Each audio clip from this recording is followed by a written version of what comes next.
Hello and welcome to Thursday's programme. Coming up tonight between now and 6:30. Good evening. The landlady of a hotel which has been left teetering on the edge of a cliff following a landslip says immediate action needs to be taken before it falls into the sea. Cara Strom has been calling for the cliff to be shored up for more than a decade, but still nothing has been done. Now the Blue... There for us this evening at the Blue Anchor. A worrying situation, Rob. Can anything be done about it?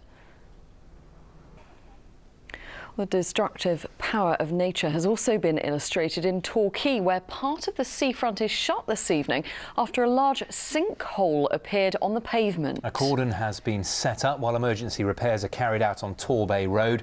The recent storms are being blamed for the damage. Well, Richard Lawrence is live there in Torquay for us tonight. So, Richard, just describe how this happened this evening.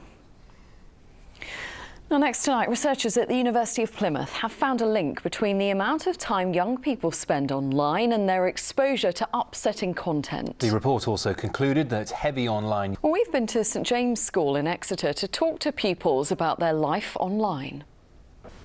And there is still plenty more to come on the programme before 6:30, including the Cornish singing star Gwenno. Gorthywer da ohono fi yw Gwenno a phydde fi Oma o Cewsl yn cyfro Plaza Newydd, Le Cove. And after us, the ITV News continues with the national and international stories at 6:30. Mary Nightingale has the details. But next on our programme this week, issues around Down syndrome are being discussed to highlight some of the myths around the condition. Around 1 in every 1,000 babies born in Britain have Down syndrome. So what is the reality for parents? Well, our reporter Natalie Gray has been finding out from families. They're so cute, aren't they? Having a little hug there. And talking of cute, if you missed yesterday's... Now, the Duke of Cornwall visited the county today, meeting staff at the Royal Cornwall Museum in Truro to mark its 200th anniversary. He also went to the city's cathedral to lend support to its roof appeal, signing one of the slates being used in the repairs. Well, Grace Pascoe is there for us tonight. But Grace, it didn't all quite go to plan, did it? Tell us about it. I quite like it when things don't go to plan. Yeah, it was fun. Yeah, and he had a laugh, didn't he? Now, Gwenno is a singer with a difference. With a Welsh mother and a Cornish father, English is in fact her third language, and her latest album is sung entirely in Cornish. Well, we will be talking to her about that in just a moment, but first, here's a brief taste of some of her music. Gwenno has joined us in the studio, as you can see. Thanks very much for coming in. So we just heard a bit of your song there.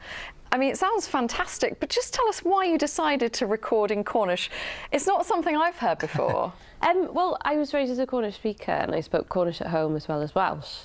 And I'd already made a Welsh record, which was a long-time dream of mine, and so was making a Cornish album as well. And it was your dad who... Yeah, so my dad's a Cornish poet and he was raised in St Tuti, and he spoke Cornish to my sister and I when we were growing up. So we didn't have any English in the house, we just had Cornish and Welsh, which is, I think, not having English at home is quite a common thing in Britain. But yeah, and then so I started thinking about the next album, and I really wanted to sort of take ownership over a language that I'd been given by my parents, and then through that discovered lots of really interesting things about the language, which really inspired a lot of the record as well. And how important is it to you to kind of put that language into an album? Because Cornish exists, but we don't hear it an awful lot. Well, I think I was so inspired by my experience of the language as the home language and the language that I spoke with my loved ones. And it's a beautiful language, and as a creative you're always looking for new tools, and I just so happen to have one. So. I heard you saying as well that you just thought that everyone spoke Cornish when you were a kid. Well, I did, because whenever we visited Cornwall we always visited my parents' friends who were all Cornish speakers. So to me, I didn't quite realise how few people spoke the language, but that gave me quite a complete feeling of the language as well, because obviously Cardiff is in the southeast of Wales and there are a few Welsh speakers there, although it's increasing as well. So I just viewed Cornwall as being this sort of Cornish-speaking heartland to me as a child, and obviously as I grew up I sort of learned more about it.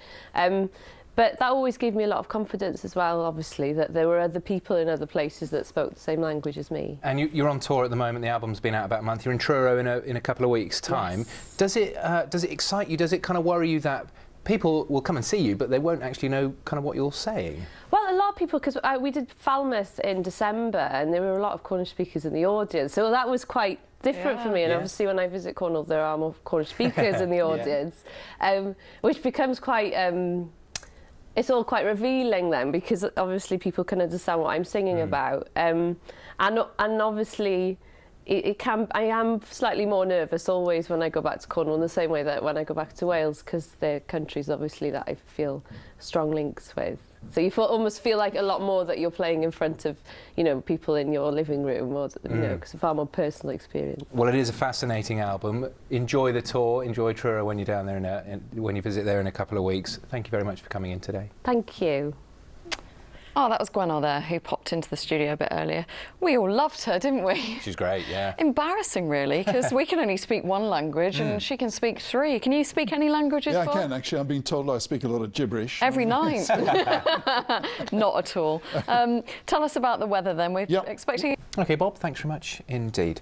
And that is it from all of us this evening. I will be back to bring you the late news tonight. That's at the usual time of 10:30. But now I'll hand you to Mary Nightingale as the ITV News continues. From all of us here, enjoy your evening. We'll see you tomorrow at 6. Bye-bye.